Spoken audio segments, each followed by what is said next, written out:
Gwen, when 9:40 hits, we're all ready to go on the backside. Great, thank you. You're welcome.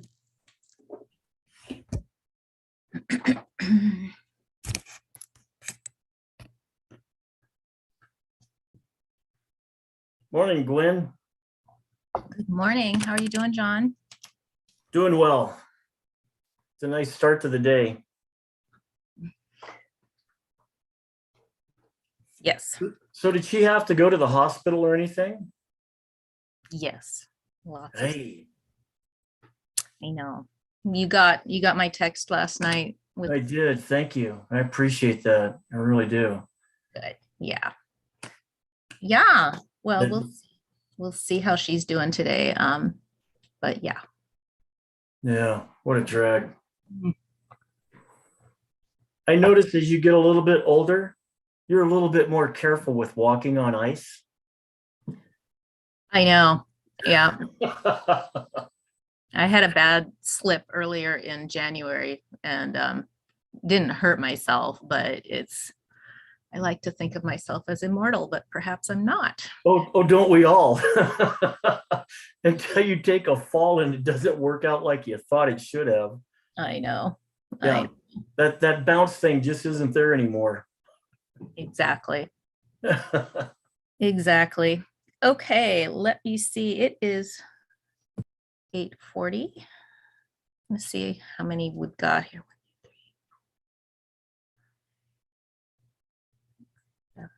1, 2, 3, 4, 5. Okay. Okay. We will. So I only have one computer today. I'm going to be super clunky about this, but okay. I'm going to call administration and finance to order. It's Wednesday, January 26th. This is the Administration and Finance Committee for the City Council of Missoula. We are still having virtual meetings and the information is posted for how people can reach us to provide public comment. They can always send us an email at council@ci.missoula.mt.us. They can leave us a voicemail at 406-552-6012, or they can go to the city website to the meetings and agenda page, find this meeting and click on the link to join the meeting to give public comment during the meeting. All right, if you want to pull that down, Lisa, and we'll go back to our main screen. Thank you. If you could take roll call, please, Sure Lisa. thing. Stacy Anderson, Present. Mirta Becerra, Present. Daniel Carlino, Present. John Contos, Here. Jordan Hess, Present. Gwen Jones, Present. Kristen Jordan. Looks like Kristen is not here yet, right? Mike Nugent, Here. Jennifer Savage, Here. Amber Sherrill, Present. and Sandra Vasica.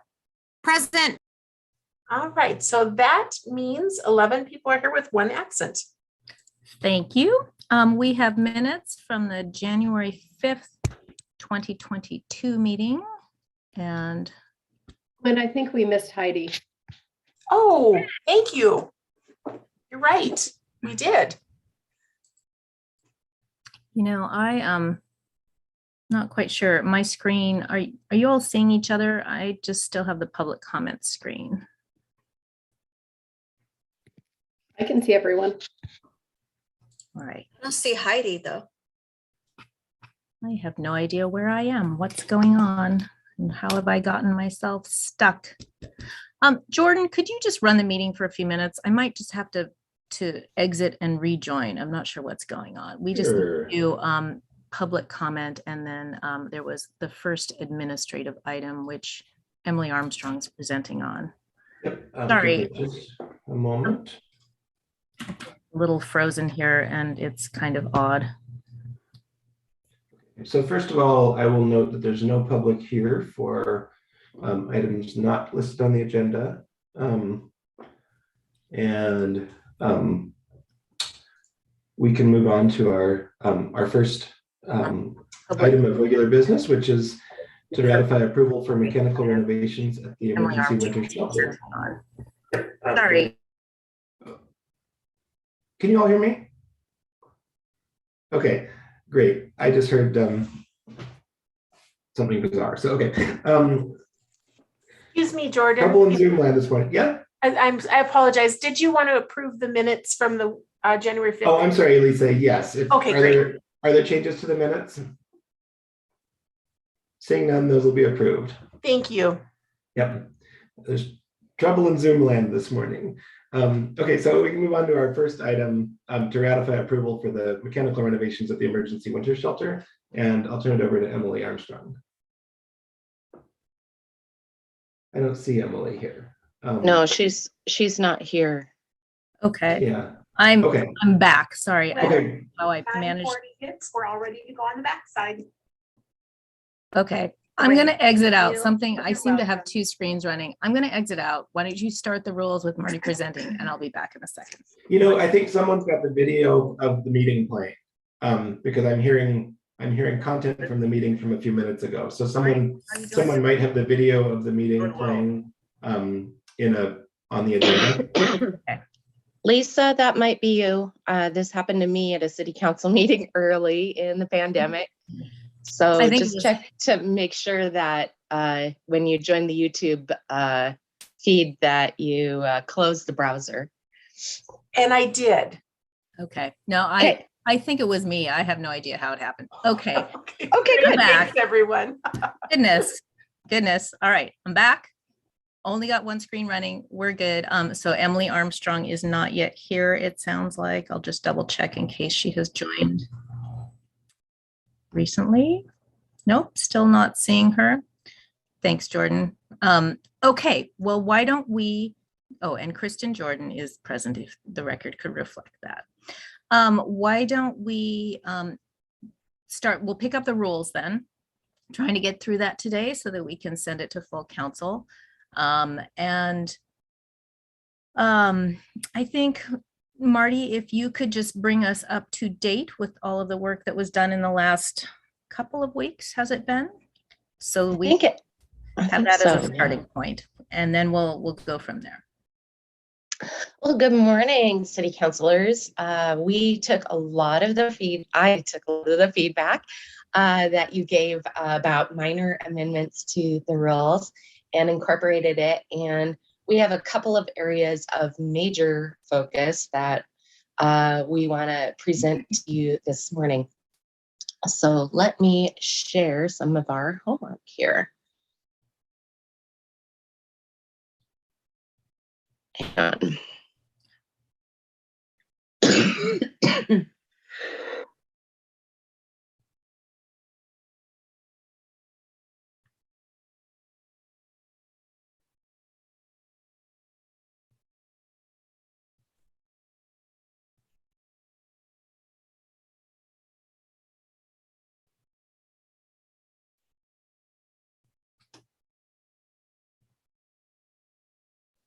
Can you all see my screen? Yes. Okay, thank you. I think let's start here up at the top. You know, there was an awkward spot that we had it down in voting about who presided at meetings. It's the council president in the mayor's absence and at committees. And so during the last meeting, we talked about relocating that to a less awkward position. And so it is up here under rule number 1. So we've moved this particular provision relating to what do you do in the absence of folks, committee chairs or council members, and who presides at meetings up here under the meetings rule. The next spot that we should probably talk about is ex parte communications. There was a note about that this was more broad than just zoning and subdivision decisions. And so we've added land use and other land use entitlements to cover the bases. Decorum at meetings, I think you'll probably want to spend some time. This was a matter of some great substantive discussion at our last meeting. And so Gwen had a fantastic idea to bullet the points to make reading much easier. And this is where discussion landed. I'm sorry, a little asthma going on this morning. There were comments about dealing with things that were not truthful or based in fact. So that's been added here after several different looks at how to deal with name calling and personal attacks. People suggesting motives on the part of council members or the members of the public or developers, etc. Name calling, that sort of thing. We have arrived at the language in this third bullet here. I think that's the major part of the substance of that rule. Do you want me to do a big encapsulation, Gwen, and then we'll come back to some of these, or do you want to talk about them as we go? I forgot to ask. I don't think we should encapsulate all of the rules. I think really just the new stuff. Okay. If that's okay. Let's talk a little bit then about conduct of members. This was introduced as a topic that was not covered by the city council rules in any substantive way during our last meeting. And so working with council leadership, the HR director at the city, Angela Simonson, and Dan Clark, who is the director of the local government center at MSU Bozeman. I don't know if many of you know who Dan Clark is, but he goes around and trains city councils and mayors, other elected officials about duties, rules, responsibilities, and is privy to a lot of war stories across the state of Montana. And so he helped us with this language. And then, of course, Jim Nugent also helped us develop some language here. So at its basic form, this talks about council members being subject to non-discrimination and harassment laws. And it encourages professional conduct. We want to say what kind of conduct is expected. In the best practices in this area for everyone are to prevent. And so we've included a training component into the onboarding session with new members. And that training is required. And then in the event that there is an alleged conduct violation, a written confidential complaint is reported to and investigated by a panel of city council members.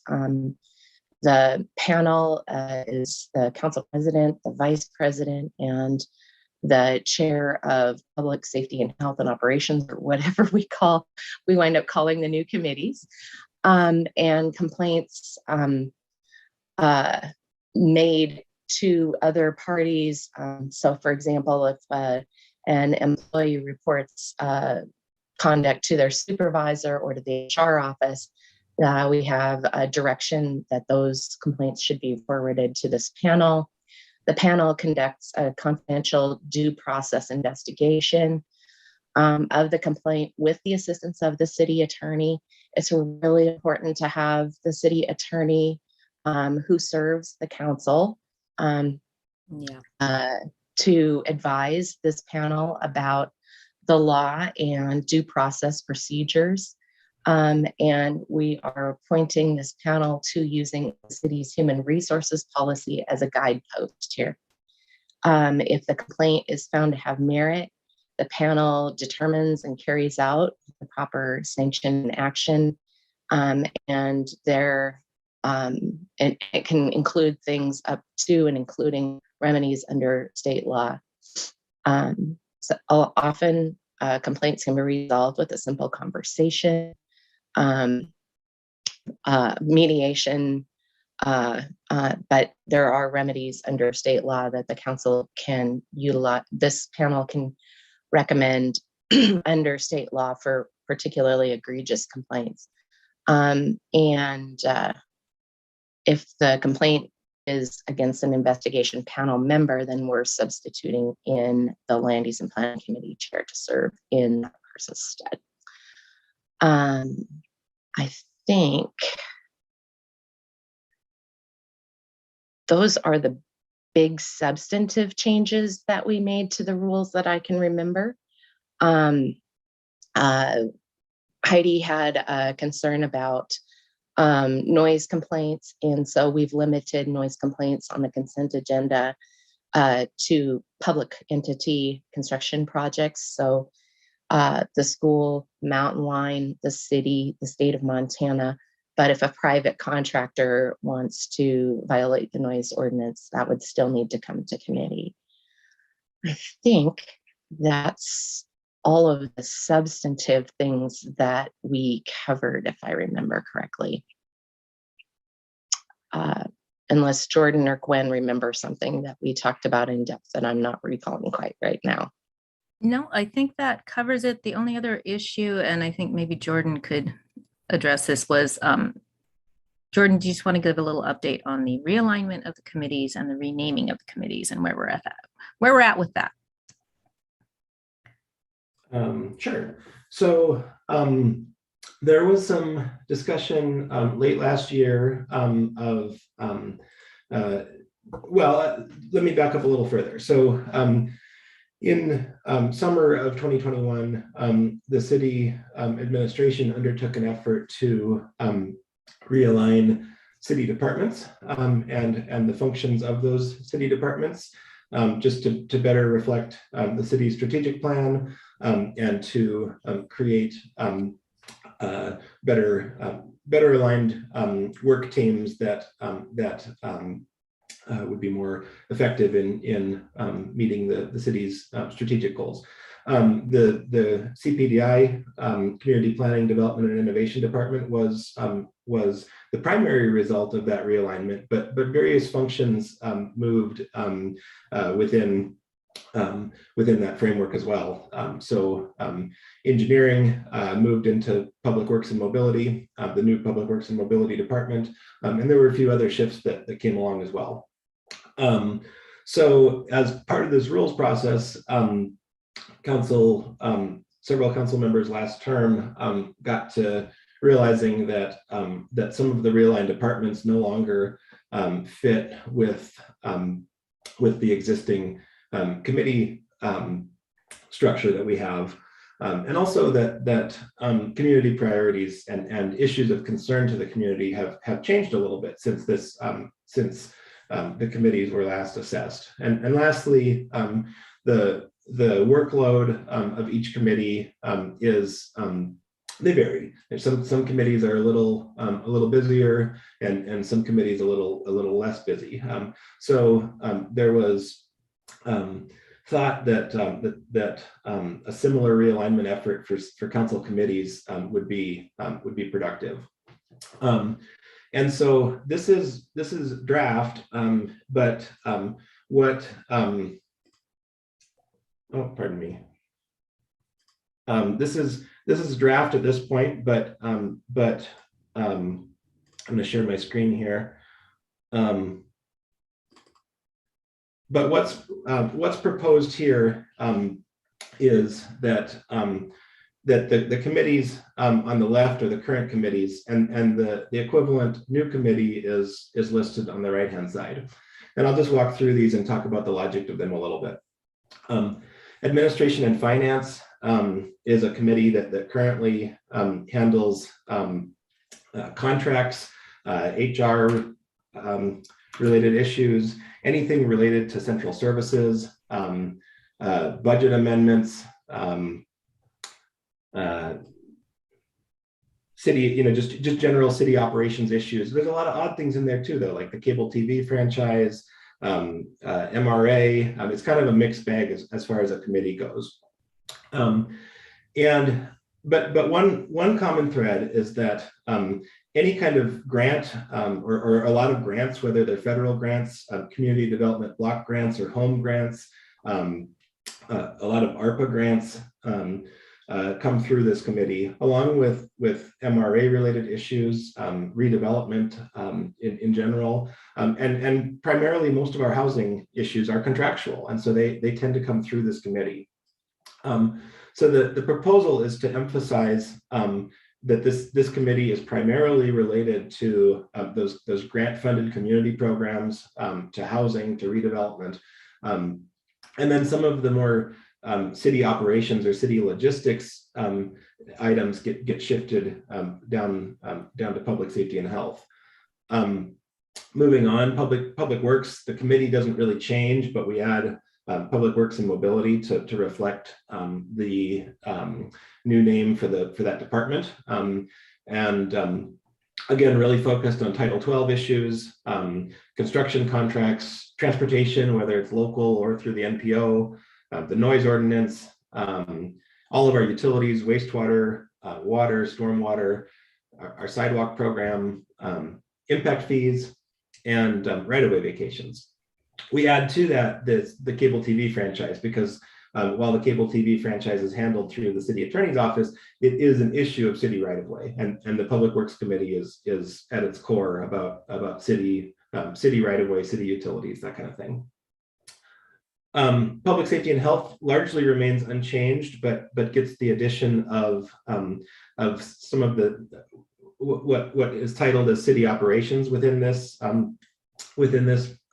proposal, and that's a lot of the central service items out of the Admin and Finance Committee. So it's public safety, so it's police and fire, mobile crisis unit, health department. And then it takes on the portfolio of some of the operations focused things within that was in the previous or the current Admin and Finance Committee. So that's IT, that's city facility maintenance. It's really kind of internally focused city functions. Parks and Conservation, the portfolio doesn't change that much, but it elevates climate as an extremely important part of this committee's work. We've had climate issues in the past have typically gone through Committee of the Whole, and this change reflects that climate issues really need their own committee. They need to have a place that elevates the importance even more, and so again, not a huge shift, other than that some of those citywide planning efforts around zero waste or around resiliency would go through this Climate Conservation and Parks Committee rather than through Parks and Conservation. Land use and planning really remains quite unchanged. There's not a lot that can change here. It's a pretty cohesive unit as it is.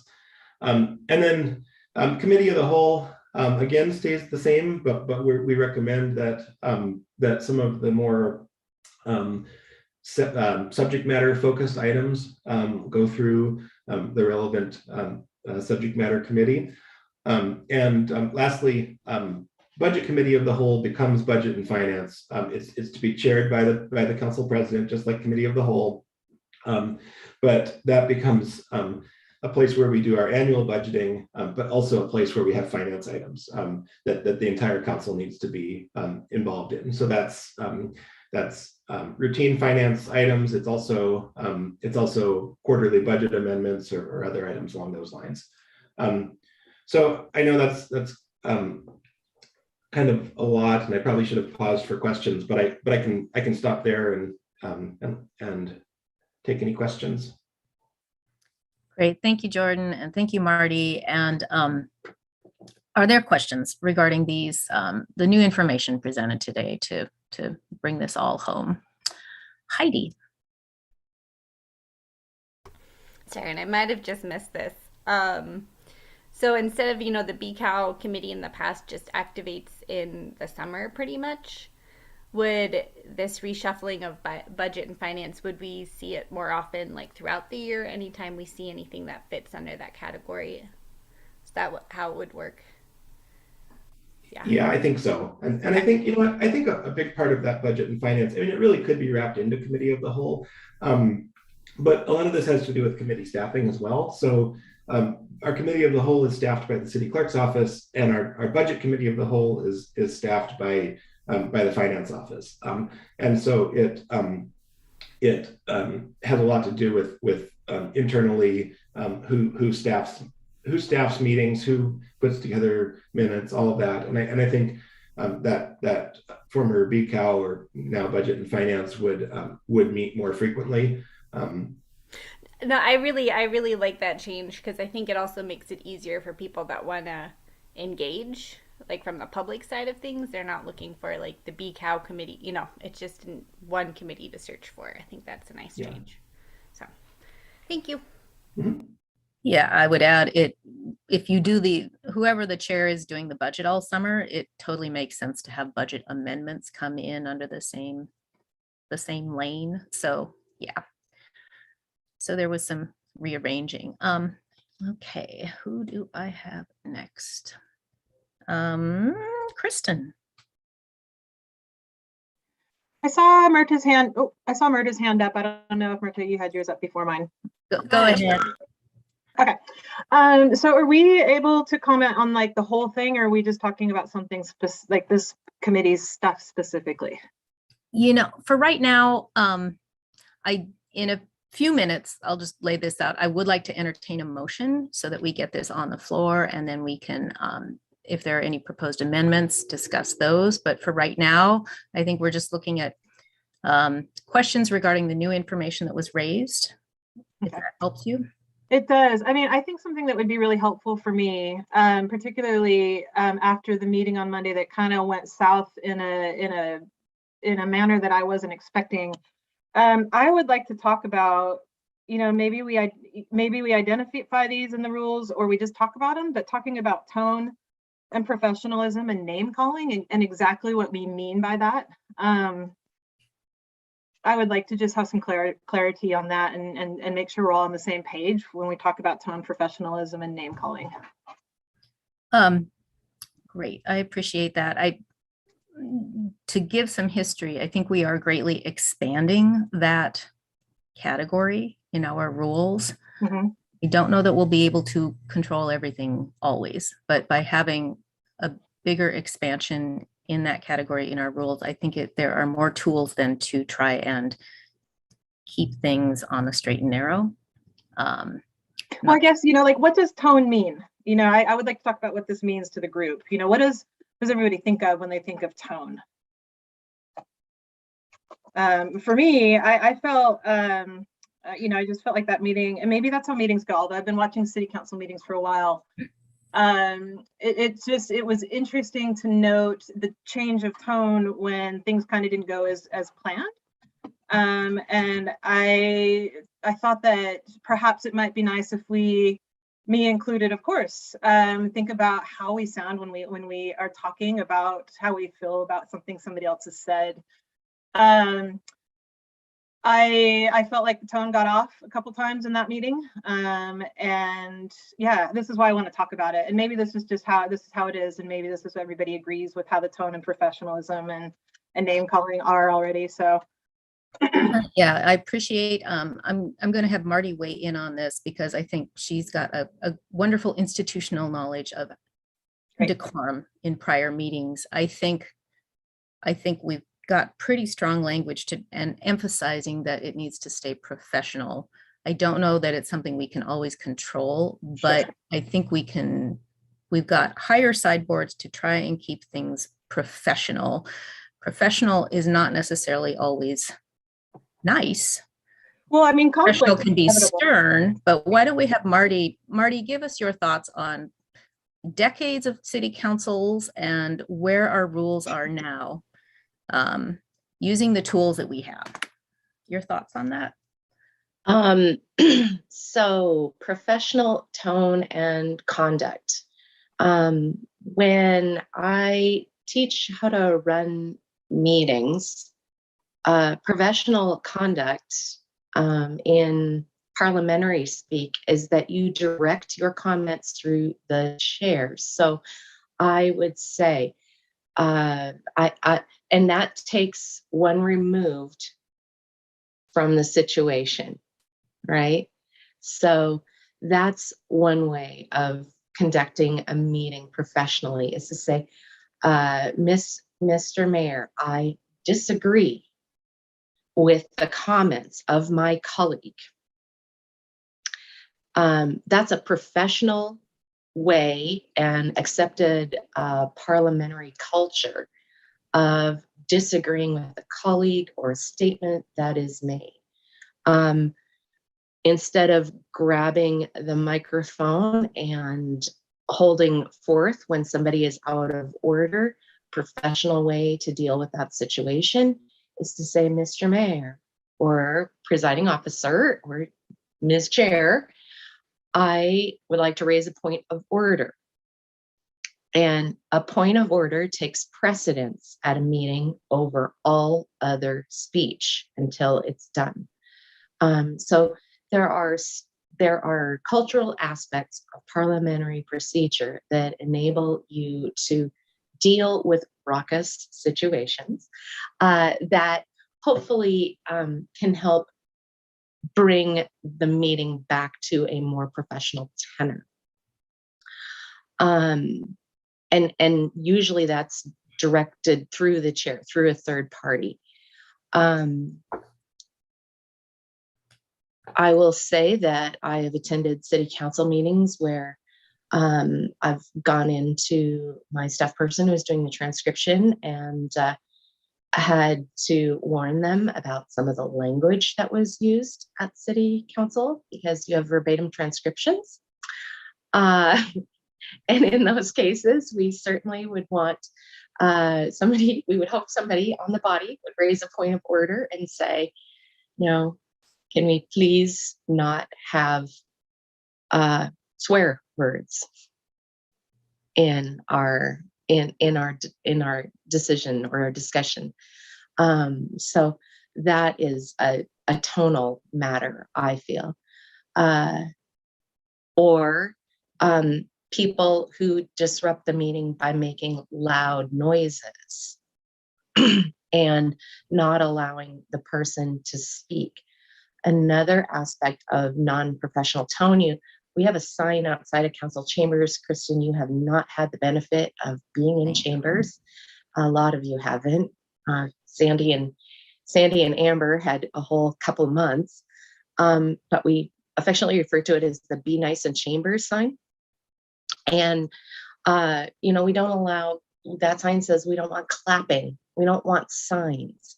And the reason why I don't want clapping and signs and hooting and hollering, which is also a tonal matter that I've seen, is that imagine you're the one person in the room who disagrees with almost everybody else has gotten up to speak. And there's lots of people.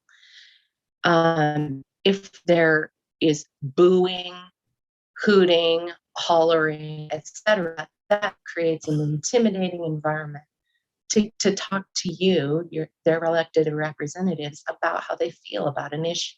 So that's a total matter. Signs can impede somebody's ability to actually see a presentation in the room. So in Zoom, we have the ability to not have that problem. But in the council chambers, somebody brings in a great big placard and sits in the front row. Everybody behind them can't see the screen, can't see you. And so that is another area where I think you have a sign that sets guideposts that a lot of you haven't had the opportunity to see. So that's kind of my perspective on tone and conduct, professional conduct. Thanks, Marty. It's a huge topic, frankly, and there's tone and conduct of counselors. There's tone and conduct of people commenting. I think we need to go out to coffee, Kristen, and chat, because it's a huge topic, if that's good. And I would also say, give it a couple of months, and I think we'll settle into more of a rhythm. I remember my very first city council meeting. For some reason, it takes a while for the dynamic to get set. I think we spent 40 minutes vigorously debating, I don't know, licensing bouncy houses in parks or something like that. It was, in retrospect, it was kind of silly, but it takes a while for everyone to close in on this. So it is a process. And yeah, I think we'll get there. And I think actually we've got much stronger language in these rules than we've had in the past, which provide better rules. We're going to disagree, and the public's going to disagree with us. There's no way around that. But I always kind of come back to, wasn't it Dragnet, the TV shows where they said, stick to the facts, ma'am. That's the best way to stay professional. Stick to the information, stick to the facts. I think that pushes the dialogue forward a lot faster than a lot of emotional swipes. All right, we've got a lot of hands up and it's 10:15. So we're going to get through these questions, see if we can get a motion on the floor and move forward. Mirta. Thanks. I have a question, a couple comments, and I'll be happy to make the motion so we can get this going. My first question is about the number of committees, because right now we do have BCAO that meets on and off as needed. So are we still striving to have 6 committees? So let me just answer that. Although there are 7 bullet points there, it's really 6 bullet points with a sub budget and finance would be a subcommittee to committee of the whole. So we still have 6 committees. Okay. Okay.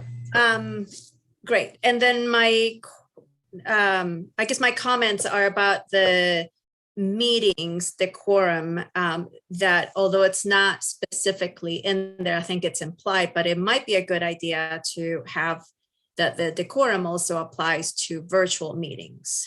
I think it just says meetings and we talk about virtual meetings, but in the decorum, we might want to add that these rules also apply to virtual meetings. Oh, and then I'm not sure what you all think about this, but many times during public comment, the public tends to ask questions that we cannot answer because it's not the forum for back and forth questioning. And I feel personally that it makes us look like we're not answering the questions of the public. And having been the public in the past and not having had an answer to my questions feels like we're not being heard. And so I would like for these rules to somehow explain that public comment is just that comment, and that the process for answering some potential questions that the public might have go through a process, which the way I understand it right now is a city councilor may ask that question on behalf of the public. So is there room for us to include this as an explanation, maybe? Just so that people understand that there is a process for it. That's all. And happy to make the motion. Okay, let's hold off on the motion for a second because Jordan, I think, actually was going to be inclusive in his motion of some new language that we presented today. So can I sorry, my husband's phone is ringing and it's throwing me off and I can't stop it. Okay, so let's hold off on the motion for a second, but duly noted on your issues. And does anyone want to respond or have a thought on the second issue Mirta raised around public comment, asking questions, and our protocol for that? Marty or Jordan, why don't I just go to you guys if you have thoughts on that? Well, and I saw Sandra had raised her hand too, so before me. So okay, well, and I'm running a virtual meeting now. I'm not sure who's raising their hands for what. So, so I actually did have a comment on this part. I have comments on other parts, but I'll hold off on that for now. But Mirta brings up a great point that I've been really concerned about as well. It does feel like the public is being unheard, and I wholeheartedly agree that we need to have some sort of some sort of dialogue with the public, because it's really frustrating with a lot of public, and they reach out to me saying that, you know, I bring this up and nobody talks, nobody answers my question. So I agree with Mirta on this, and I wholeheartedly agree. I'll bring up my other concerns later. Jordan, did you want to weigh in on that also? Yeah, so I think there's a couple of things to me. First of all, like it's certainly fine to put it in the rules, but that's not going to inform the public of the process. The public isn't, I mean, we can't expect the public to read the city council rules for conduct of meetings and know that, oh, my question is not going to get answered when I pose it. So I think part of it is that the presiding officer needs to set some expectations around how public comment works. And I also think part of it is around engagement, where we need to really double down on our engagement work through Engage Missoula, through our communications plan, through frankly, there's a lot of venues where a dialogue makes a lot more sense. I also think we need to make it a practice, and it could be formalized in the rules, but someone asks a question and then it's the purview of the council members to ask that question and forward that question on to the public and get it answered on the fly. And that happened a ton. The Hillview Crossing land use project was a great example for me, where members of the Wapakia neighborhood would ask questions, and then council members, whether it was Ms. Anderson as the ward rep, or whether it was just someone of general interest, would then say, staff, can you please answer these questions? And I think it's clunky, but it's clunky in the same way that working through the presiding officer is clunky, because like I've said before, we have rules for when we need rules, and sometimes we need rules to not have a back and forth dialogue, and to not have sometimes we need the structure in order to keep the train on the tracks. So I'm not certain. I'm not in favor or opposed, I guess, to adding something to the rules, but I would just be really careful that that back and forth is not explicitly permitted. Thank you. And I would add, there's different categories. Public comment on items not on the agenda is a whole different beast, because it has not been noticed and other people are not there to observe, versus something like Hillview rezone, where it has been noticed. So for now, I'm going to go to Marty in a second, but I am noting this issue. I'm not sure that we need to include it in our rules today, but maybe it's just having a few simple messaging tools that we can say, and what we can and can't respond to on the record. And sometimes it's also, if someone raises a legitimate issue during public comment, providing their information to the clerk so that someone can get back to them, which is a courteous thing to do instead of just ignoring them and moving on. But Marty, I wanted to hear your thoughts on this. Oh, you just hit on one of the main things I was going to say, is you always have the power of chair, right? So the presiding officer, if somebody comes up to the lectern or in this forum, is recognized and they're giving public comment and they're saying something, the mayor or the presiding officer has the floor, and they can say, oh, I've heard your concern. I would like to put you in touch with Ms. Miriam, Ms. Rabine, and a member of staff will be in touch with you tomorrow morning. So that's one way of handling it. Another tool that you might consider is moving council comment up under or after public comment, so that there might be an opportunity to address questions that come up. But the public doesn't have an opportunity. The shortfall of that is the public doesn't have an opportunity to comment back, and you are getting into that back and forth on something that isn't noticed. So that's not a great tool, but probably the best tool I've seen used is the power of chair. Power of chair to say, oh, thank you for raising that concern. And we'll have somebody, it hasn't been noticed on the agenda, but we will have someone follow up with you, or a member of council might contact them the next morning and just request contact information so that you can get in touch with them. So that's kind of the elegant way of doing it. Thanks. Okay, thanks. Let's I've made a note of that issue. I do want to get this moving today, but let's chew on that for the next week or so. Okay, I'm just going to go through the hands that I have raised. Stacey Anderson. Thanks so much, Madam Chair. I guess I wanted to make a comment / question around the question and answer back and forth. And I have spent quite a bit of time at the legislature, and how they conduct things is much more online, with how Marty gave the example of you always address everything to the chair, even if you are counsel, and it does get a little formal, and I think we conduct ourselves a little more informally.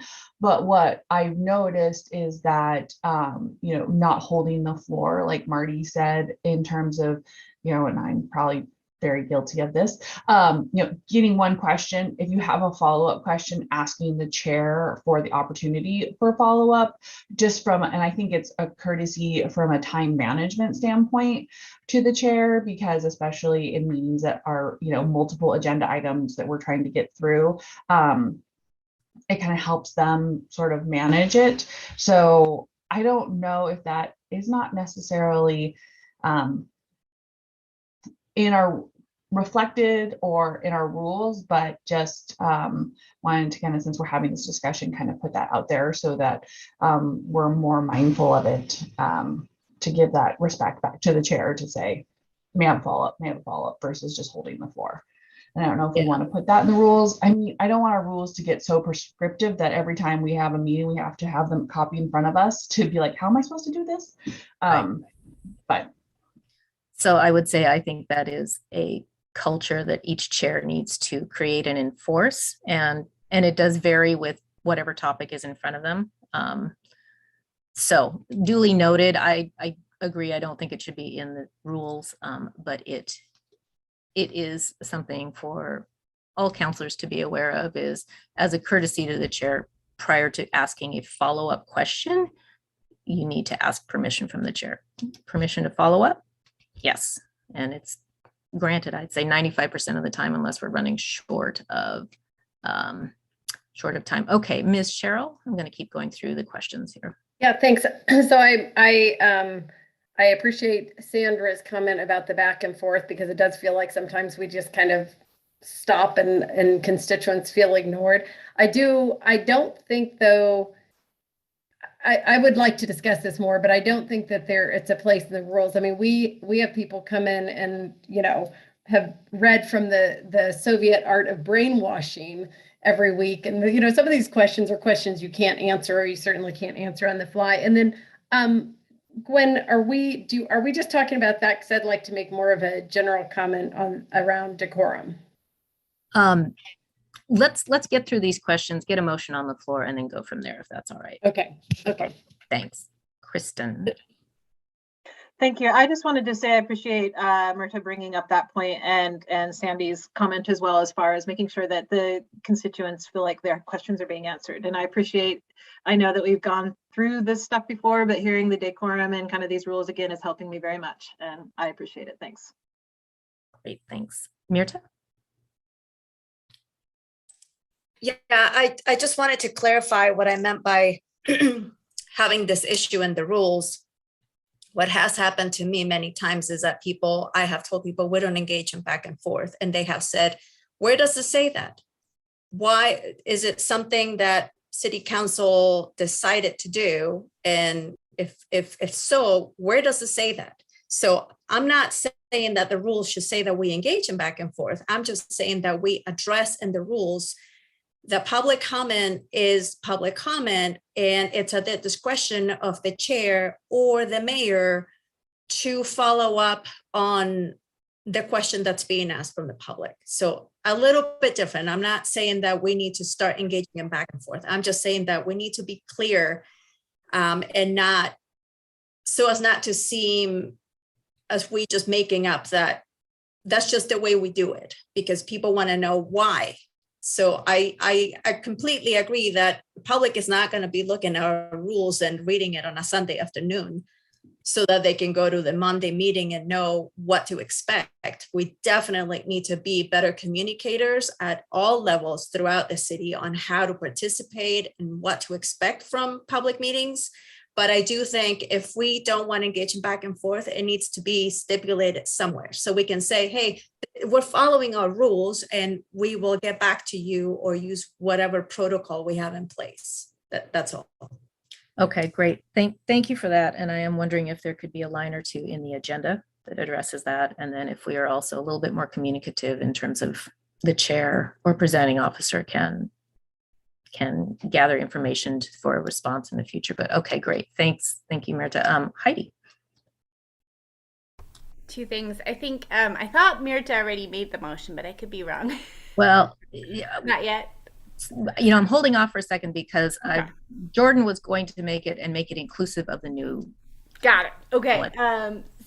I think just to add on to what Mirta said, I think we could actually reference state law in our rules to clarify that there are really strict public hearing requirements, and that, like, in part, it's not like council has just decided not to. We have a framework that we operate under. Some of it is out of our control, and so I think providing some of that context is important, because it's not an arbitrary decision necessarily that we made, because we don't want to talk to people. That's not the case. So I think that should be really clear. Okay. Too. Great. Okay. Thank you, Daniel.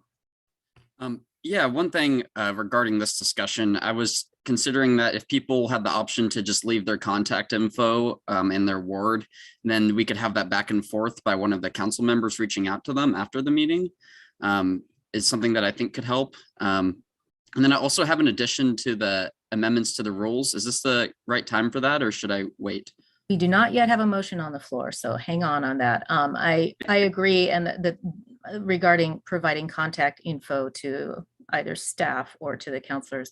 Problem with virtual meetings is people don't necessarily want to provide that contact info on the record to the public.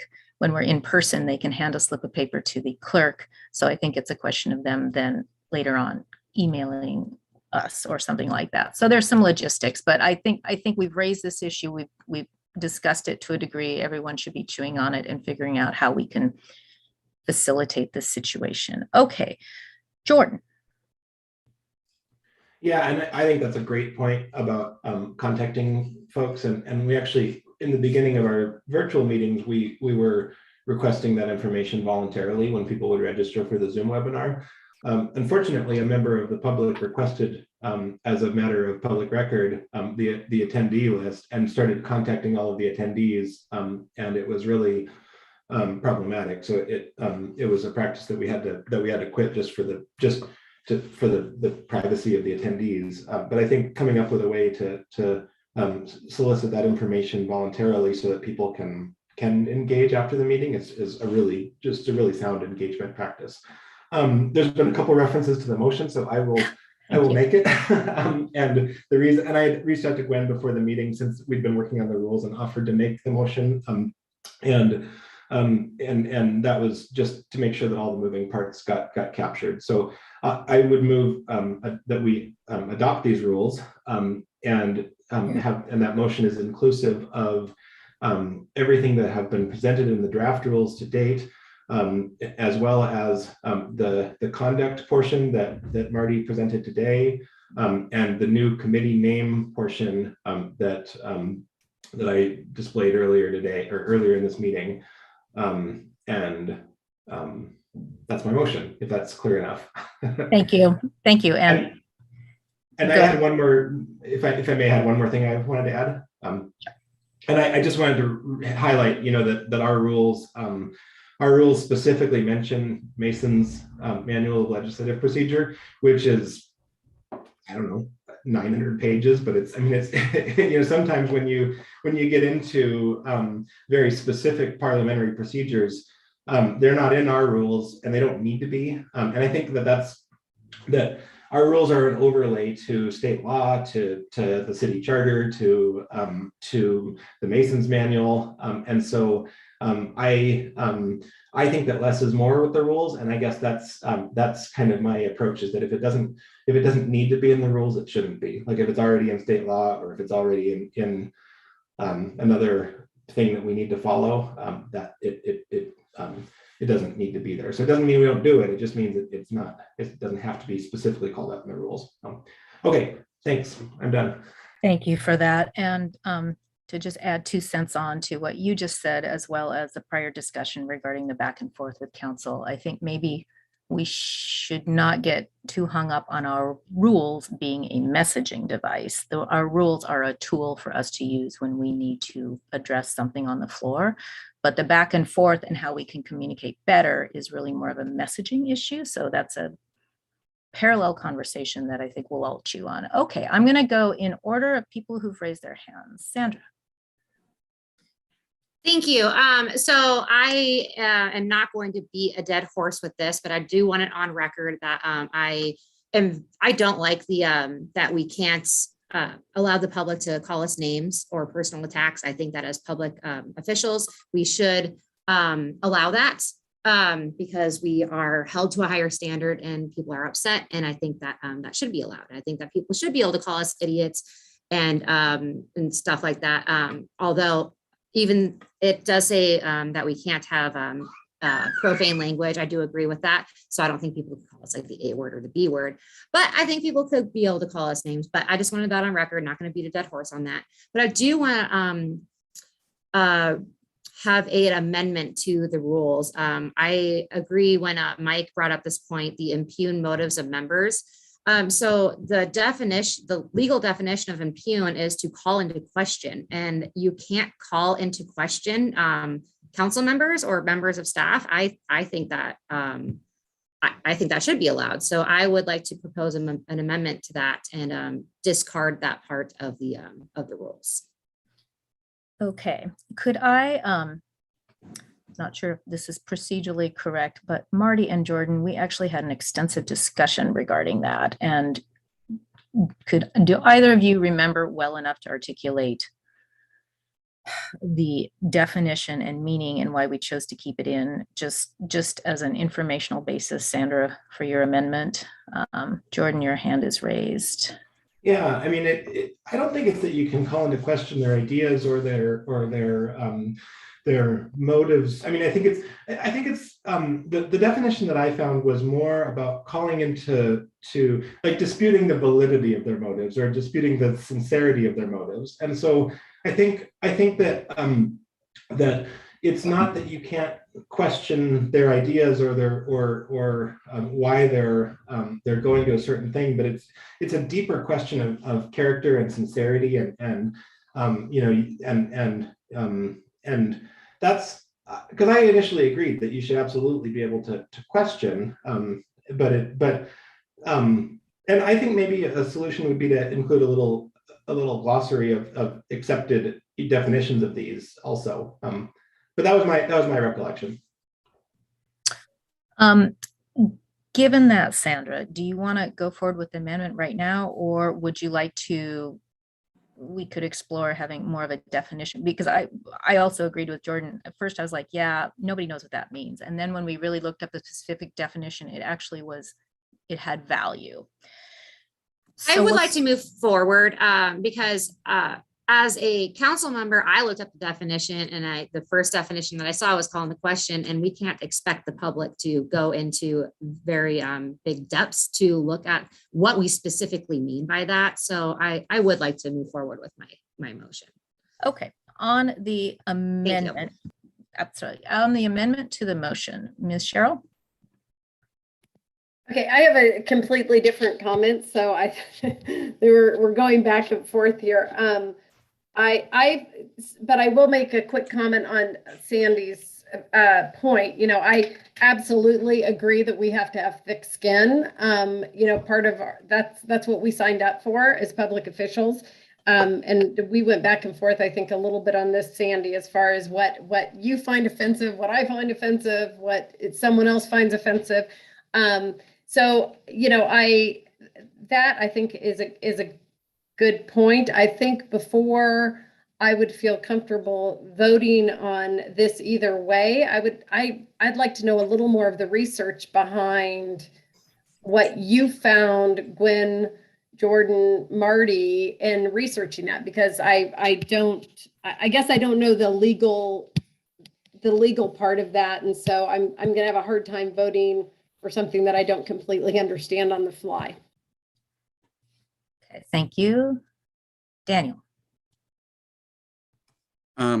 I have another amendment, so I'll come back. So take your hand down if you're not on, we are currently on Sandra's amendment. Mike. Yeah, thank you, Madam Chair. I'm okay going forward with the rules as they're written based on kind of the way you all are saying it's supposed to work. But if it doesn't work in theory, I'm going to bring a referral back to address it. Because my concern is that while I understand what you're all saying, and maybe it's not a perfect example, but if you use the Senate as an example, they hide behind these rules to say ridiculous things. And then when somebody calls it out, they say, point of order, this and that. So I just think that we've got to be careful to not make our rules too protective of that, because if something's not true, I do think we need to be able to call it out. But I'm good proceeding, and if it doesn't work, then we can fix it. Okay. Kristen, on the amendment. My picture's jumping around. I think that what Sandra's touching on is kind of what I was touching on earlier. I think that through history, we can see that there have been some inconsistencies or non-agreements or lack of agreement on what terms mean. And I think there are certain terms we should identify. And I also take Mike's point as well, in that we don't want to beat anything to death. But I do think there's a history of kind of some misunderstanding of some key terms. And I think Sandra's touched on one of them. And there's a few others and so I support Sandy's amendment. Okay. Heidi. Sorry, I was trying to find the definition we looked at on when we discussed it. I would support moving forward with the language as is, with the caveat maybe that we add the definition before our public hearing. Is that something we can do and follow the rules? I think that technically we would need to bring an amendment to add that language in if we move this forward with a motion at this point. But I think that's certainly doable. Or we could add the amendment with a motion on the final hearing, correct? That's what I'm saying. Yeah. Oh, okay, got it. Because I think I initially agreed just because the word is somewhat, I would say, archaic, and it doesn't necessarily immediately provide a solid explanation just by reading it. But when we discussed it at length, it did have a very specific meaning that is beyond, just like, I guess, surface level questioning. And I think we've seen several examples, throughout my time on council where people have impugned the motives of either council members or, the mayor, in a way that's it's completely like removed from the subject at hand. And I think that is what isn't allowed, which is it's almost a step removed from the actual subject matter, if that makes sense. So I'm not going to accept the amendment, but I do think we should or support the amendment, but I do think defining it would be helpful. Thank you for that. I'm going to jump ahead to Marty because I see her hand is raised and she might have more information on this topic. So I believe when we talked about this, we talked about assailing someone's character by characterizing, for example, people have impugned the character of your colleagues by saying that they are bad mothers, which has no bearing on the subject matter at hand. People have imbued your colleagues relating to their weight and saying that council members, because they don't have their video on, are not listening when it was just a bad connection. And so I think those are the sorts of things, is that it's a falsity or irrelevant, and it's attributing your motivation in a false, negative way that is not germane, I think is where we're trying to go with it. And there didn't seem to be a shorter way of saying it other than impugn the motives. This does come straight out of Mason's Manual of Legislative Procedure. Okay. Thank you for that. I think that helps flesh it out. I've got 5 hands raised and I have 5 minutes left in this meeting, and we have another item that we need to get to. So I would like to go through these raised hands, and I'm assuming procedurally, can we just keep the amendment on the floor and schedule a meeting for next week, and we'll pick up. I don't think we're going to have time to vote. So is that procedurally, Marty, and will that work? Okay, because I've got to get this other item out. So for right now, on the amendment, question or comment, and then we will put this item down, hold it over till next week. And okay, everybody on the same page? So Stacey Anderson. Thanks so much, Madam Chair. Do want to point out that we don't have committees next week. So this will get held over, and I won't be supporting the amendment because I agree with the examples that Marty gave. Yes, we all, need to have thick skin to be in this. We get called all sorts of names, but I think that what this is trying to get at is a little bit at what Kristen was bringing up at the beginning of, keeping a level of decorum amongst ourselves to keep it professional. And it's one thing to disagree and to call out false facts, but to impugn the motivations behind it, I think is where we need to draw the line. And to me, this is what that's doing. It's like one thing if like, okay, I don't agree with what you're saying, or you're you're perpetuating a lie or a known thing, and you're doing it because you are a bad person. I think that is what the impugning is supposed to stop us from. And this I think is a lot. These rules are a lot for us, as well as, we can harken back to the public, but mainly more for us. And I hope it kind of helps us keep it, conversations. I think we set the example of how we want meetings to be conducted, how we talk amongst ourselves, as well as try to hold the public accountable. And, there will always, people will disagree, people will very passionately disagree, but, calling someone a bad mother, or, all the examples, and I have witnessed, and the examples that Marty has given, I think that to me is where this is trying to draw the line at. So I won't be supporting, it's an archaically sounding word, but I understand the intent of what it's trying to do, and what that intent is, I support. Okay. Kristen and Amber, I'm going to have you guys hold off till next week. I believe we can set a committee meeting for next week, correct, Marty? It can be noticed, or? You can. I will not be here for 2 weeks, the next 2 weeks. Okay. I feel like Marty is an essential part of this conversation, so we might need to kick this until you are back. That's all right. That would be the 16th of February. Okay, well, that's all right. Sometimes that's the way it rolls. Thanks for that information. Sandra, I'm going to go back to you before we. Thanks.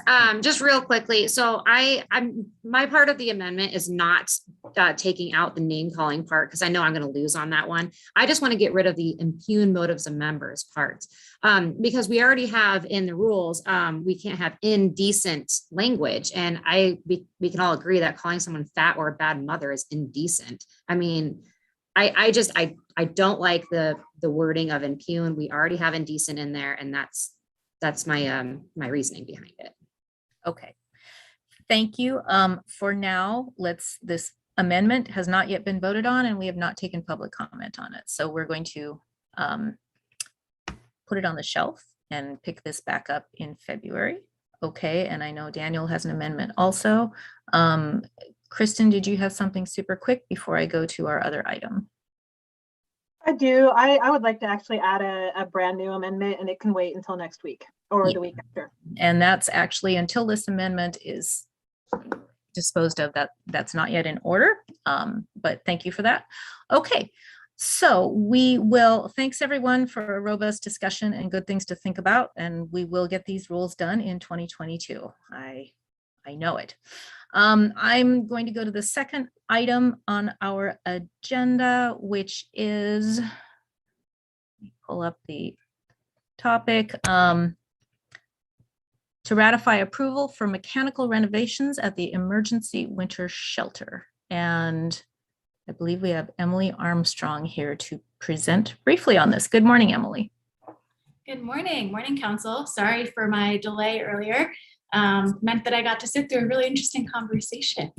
I will be very quick. So this is just a motion to ratify approval and authorization of some mechanical work that we kind of started in process in the summer in anticipation of the emergency winter shelter opening again at the Johnson Street Community Center. So the total for the work is $32,234. And this is, the funding for this will come from the American Rescue Plan Act funds that we got approved for the emergency winter shelter already. So it's just coming out of that same funding pool that was done through a previous contract in the fall. The mechanical work includes some roof and exhaust fan work, a lot of things that I don't know a lot about, some electrical work, exhaust and duct work, and some grills for a small staff staging area. So it's just some pieces that we really needed to get in line to make sure the building is functional and safe. And we've been doing a lot of this work over the last few months. And so this is kind of just one of the final pieces that we need to get approved to make sure the building is used well for the folks that are staying there. Wonderful. That's, all I have. Thank you so much. Ms. Anderson. Thank you, Madam Chair. Happy to make the motion, agree with these